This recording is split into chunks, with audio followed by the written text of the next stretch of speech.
وعلیکم ورحمۃ اللہ وبرکاتہ۔ اس سیریز میں انشاءاللہ ہم آپ کی پیدائش کے بعد کے اہم واقعات دیکھیں گے۔ پچھلی کلاس میں ذرا جلدی آگے بڑھ گئی تھی، اس لیے کہ آڈیو زیادہ لمبی نہ ہو جائے۔ تو اس سے پہلے میں آپ کو بتا دینا چاہتی ہوں کہ سیرہ کی جس بک کا انتخاب ہم نے کیا ہے اس کا نام تجلیات نبوت ہے، کیونکہ سیرہ کی بہت ساری بک ہے نا، لیکن اس میں سب سے اتھینٹک بک جو ہے وہ یہی ہے۔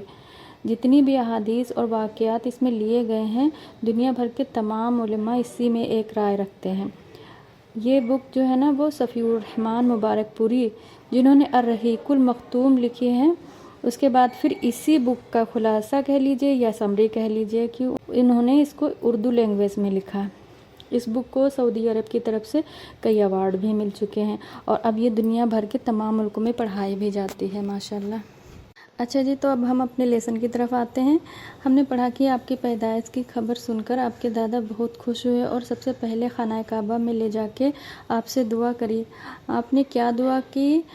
مفسرین لکھتے ہیں کہ اے اللہ، اب میرا بیٹا جو اب اس دنیا میں نہیں ہے، اب وہ تو نہیں ہے، لیکن آپ نے جو یہ دوسرا بیٹا مجھے عطا کیا ہے، اس کو حاسد کی حسد سے، دشمنی سے محفوظ رکھنا، اور اس کو بہت ساری عظمتیں عطا فرمانا ہے۔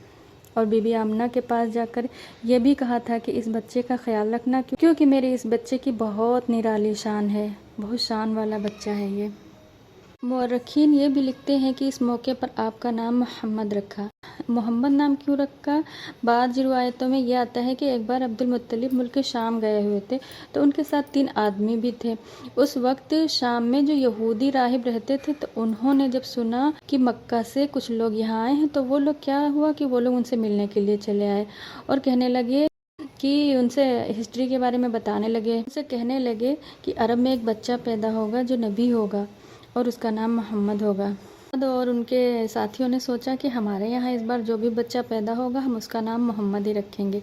اچھا، یہ جو علماء تھے، یہود کے جو راہب تھے، ان کو یہ سب باتیں کیسے معلوم ہوتی تھیں؟ یہ باتیں آپ کو معلوم ہوتی تھی عیسیٰ علیہ السلام کے ذریعے اور انجیل کے ذریعے، کیونکہ انجیل میں آنے والے وقت کے بارے میں اور آنے والے نبی کے بارے میں بھی لکھا ہے، اور عیسیٰ علیہ السلام نے بھی آپ کی پیشن گوئی کی تھی۔ خود کے علماء جانتے تھے کہ ایک نبی آنے والا ہے، وہ اس کا انتظار بھی کر رہے تھے۔ تو عبد المطلب ان کے ساتھیوں نے یہی سوچا کہ اس بار جب ہمارے یہاں جو بھی بچہ پیدا ہوگا ہم اس کا نام محمد رکھیں گے۔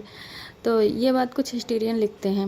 خیر، آگے ہم نے پڑھا کہ آپ کو سب سے پہلے ابو لہب کی لونڈی سویبہ نے دودھ پلایا تھا۔ اس کے بعد عرب کا دستور تھا کہ وہ اپنے بچوں کو دودھ پلانے کے لیے گاؤں میں بھیج دیا کرتے تھے، کیونکہ وہاں کی آب و ہوا میں شہروں جیسا حال نہیں تھا جیسے آج بھی ہمارے یہاں ہوتا ہے۔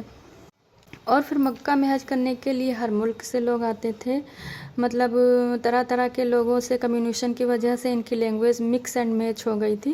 جیسے آپ سوچیں کہ جیسے آج کل ہمارے ساتھ میں ہو گیا کہ ہماری بھی لینگویج میں کہیں انگلش کے ورڈ ہیں تو کہیں ہندی کے ورڈ ہیں تو کہیں اردو کے ورڈ ہیں۔ اسی طرح وہاں بھی جو گاؤں کے لوگ تھے تو وہاں ان کی زبان پیور عربک تھی، اسی لیے تو انہیں گاؤں بھیج دیتے تھے۔ تو رسول اللہ کو بھی بھیج دیا گیا 2 سال کے لیے۔ وہاں حلیمہ کے گھر میں آپ صلی اللہ علیہ وسلم کی وجہ سے بہت خیر و برکتیں ہوئیں، یہ بھی ہم نے جانا۔ تو آپ کی خیر و برکتیں دیکھ کر حلیمہ چاہتی تھیں کہ وہ 10 سال اور آپ کے پاس رک جائیں، تو آپ نے اجازت لی، تو پھر اس طرح آپ قریب 4 سال بی بی حلیمہ کے ساتھ میں رہے ان کے گھر پر۔ سینہ مبارک چاک کیے جانے کا واقعہ ہوا تو آپ حلیمہ ڈر کر انہیں واپس ان کے گھر مکہ میں ان کی والدہ کے پاس لے آئیں۔ آپ اپنی والدہ آمنہ کے ساتھ بھی قریب 2 سال رہے۔ اسی بیچ جب آپ کی عمر قریب 6 سال کی ہو گئی تو آمنہ بھی وفات پا گئیں۔ دادا عبد المطلب کو یہ غم برداشت سے باہر تھا۔ ہر وقت آپ محمد صلی اللہ علیہ وسلم کو اپنے ساتھ ہی لگائے رہتے تھے، یہاں تک کہ کعبے کے سامنے جو نصب بچھائی جاتی تھی اس پر آپ کے دادا کے سوا کوئی بھی نہیں بیٹھ سکتا تھا، کیونکہ وہ سردار تھے نا، اور حاجیوں کا اتنا اکرام بھی کرتے تھے، تو ان کی بڑی عزت تھی نا، اسی لیے کسی کی ضرورت ہی نہیں ہوتی تھی کہ وہ آپ کے ساتھ میں بیٹھ جائے، لیکن رسول اللہ صلی اللہ علیہ وسلم آ کر بیٹھ جایا کرتے تھے، اور عبد المطلب ان کو پیار سے دیکھتے، لاڈ کرتے اور پیٹھ پر ہاتھ پھیرتے تھے۔ اور ابھی آپ صرف 8 ہی سال کے ہوئے تھے کہ عبد المطلب کا بھی انتقال ہو گیا۔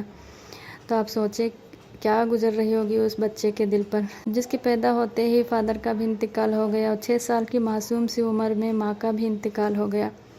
بھی ہوش ہی سنبھالا تھا کہ دادا کا بھی انتقال ہو گیا۔ بہت سوچنے کی بات ہے۔ اب ہم آگے دیکھتے ہیں کہ اس کے بعد کیا ہوتا ہے۔ آپ کے دادا عبدالمطلب کے انتقال کے بعد آپ کے چچا ابو طالب نے آپ کی کفالت کا بیڑا اٹھایا۔ یہ آپ کے والد کے سگے بھائی تھے۔ انہوں نے آپ سے خاص رحمت و شفقت برتی۔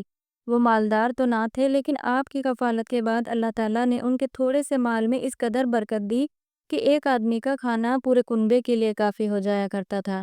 کہتے ہیں کہ رسول اللہ صلی اللہ علیہ وسلم اگر دسترخوان پر بیٹھتے تھے تو تھوڑا سا بھی کھانا پورا پڑ جاتا تھا، لیکن جب رسول اللہ صلی اللہ علیہ وسلم دسترخوان پہ نہیں بیٹھتے تھے تو کھانا گھٹ جاتا تھا۔ کیونکہ شام کا سفر اور بحیرہ راہب سے ملاقات۔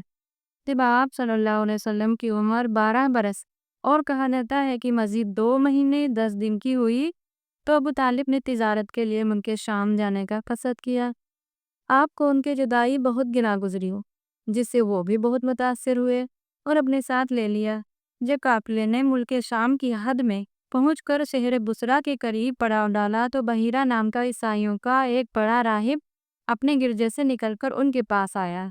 قافلے کے درمیان سے گزر کر نبی صلی اللہ علیہ وسلم کے پاس پہنچا اور آپ کا ہاتھ پکڑ کر کہنے لگا، یہ دنیا کے سردار ہیں، پروردگار عالم کے رسول ہیں، اللہ انہیں رحمت العالمین بنا کر بھیجے گا۔ لوگوں نے کہا، آپ کو یہ سب کیسے معلوم؟ اس نے کہا، تم لوگ جب گھاٹی کے ادھر ظاہر ہوئے تو کوئی پتھر یا درخت ایسا نہ تھا جو سجدے کے لیے جھک نہ گیا ہو، اور یہ دونوں چیزیں نبی کے علاوہ کسی اور کو سجدہ نہیں کرتی ہیں۔ پھر میں آپ کو آپ کی مہر نبوت سے بھی پہچانتا ہوں، جو کندھے کے نیچے نرم ہڈی کے پاس سیب کی طرح ہے، اور ہم انہیں اپنی کتابوں میں بھی پاتے ہیں۔ بھی کہا جاتا ہے کہ جب بحیرہ راہب سے ملاقات کر کے آپ رسول اللہ صلی اللہ علیہ وسلم وہاں سے لوٹ رہے تھے تو ایک درخت کے نیچے بیٹھ گئے۔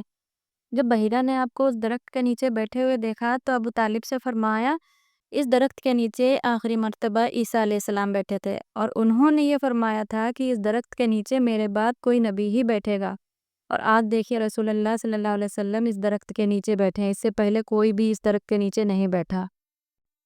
جب آپ رسول اللہ صلی اللہ علیہ وسلم کی عمر 20 برس کی ہوئی تو ذوالقعدہ کے مہینے میں اوقاس کے بازار میں ایک لڑائی پیش آئی، جس میں ایک طرف قریش اور کنانہ کے قبائل تھے اور دوسری طرف قیس اور غیلان کے قبائل تھے۔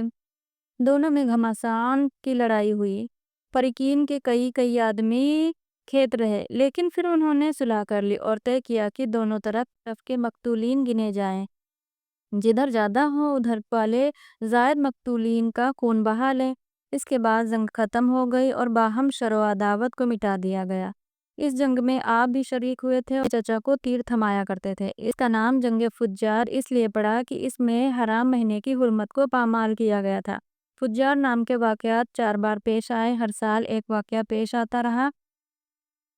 مذکورہ واقعہ آخری تھا، اس سے پہلے کے 3 واقعات میں ہلکے پھلکے جھگڑے پیش آئے۔ لڑائی صرف اسی چوتھے واقعے میں پیش آئی۔ جنگ فجار کے بعد تھوڑے ہی دنوں کے بعد میں ذوالقعدہ کے مہینے میں 5 قریشی قبائل کے درمیان میں ایک عہد نامہ طے پایا، جسے حلف الفجور کے نام سے جانا جاتا ہے۔ اس میں 5 اہم قبائلوں کے نام ہیں: بنو ہاشم، بنو مطلب، بنو اسد، بنو زہرہ اور بنو تیم۔ اس کی وجہ یہ ہوئی کہ زبید یعنی یمن کا ایک آدمی سامان لے کر آیا مکہ میں بیچنے کے لیے۔ عاص بن وائل نے، یعنی وہاں کے ایک شخص کا نام تھا عاص بن وائل، اس نے سامان تو خرید لیا لیکن قیمت ادا نہیں کی۔ اس کے بعد میں وہ جو یمن کا آدمی تھا زبید، اس نے بنو عبدالدار، بنو مخزوم، بنو زمحہ ان سب سے فریاد کی۔ یہ مشہور قبائلوں کے مشہور سردار تھے، لیکن ان لوگوں نے کوئی توجہ ہی نہ دی۔ چنانچہ اس نے جبل ابو قبیس، یعنی کہ وہاں کا ایک جو سب سے بڑا پہاڑ تھا جس کا نام تھا جبل ابو قبیس، اس پر چڑھ کر چند اعصار میں اپنی مظلومیت کا نقشہ کھینچا اور آواز لگائی کہ کوئی اس کا حق دلانے کے لیے اس کی مدد کرے۔ فریاد لگائی تو اس پر زبیر بن عبد المطلب نے دوڑ دھوپ کی۔ چنانچہ مذکورہ قبائل کے افراد بنو تیم کے سردار عبداللہ بن جدعان کے گھر میں اکٹھے ہوئے اور آپس میں عہد و پیمان کیا کہ مکہ میں جو بھی مظلوم نظر آئے گا، خواہ وہ مکہ کا رہنے والا ہو یا کہیں اور کا، یہ سب اس کی حمایت میں اٹھ کھڑے ہوں گے اور عاص بن وائل سے زبیدی کا حق لے کر اس کے حوالے کر دیا۔ اس عہد و پیمان میں آپ رسول اللہ صلی اللہ علیہ وسلم بھی اپنی چچاؤں کے ساتھ میں شریک تھے اور شرف و رسالت کے مشروق ہونے کے بعد فرمایا کرتے تھے قد شہدت فی دار عبد اللہ بن جدعان خلقا ما احب ان لبه حمر النعم ولأدعى به فی الاسلام لأجبت۔ ترجمہ، میں عبداللہ بن جدعان کے مکان پر ایک ایسے معاہدے میں شریک ہوا کہ مجھے اس کے عوض سرخ اونٹ بھی پسند نہیں، اور اگر میں اس کے لیے دور اسلام میں بلایا جاتا تو یقیناً قبول کرتا۔ صلی اللہ علیہ وسلم کو یہ معاہدہ اتنا کیوں پسند تھا؟ وہ اس لیے اتنا پسند تھا کیونکہ اس میں حق کا ساتھ دیا جا رہا تھا، کیونکہ اس زمانے میں قبائلی اہمیت انتہا پر تھی۔ لوگ یہ نہیں دیکھتے تھے کہ حق کیا ہے باطن کیا ہے، بس قبیلہ دیکھتے تھے۔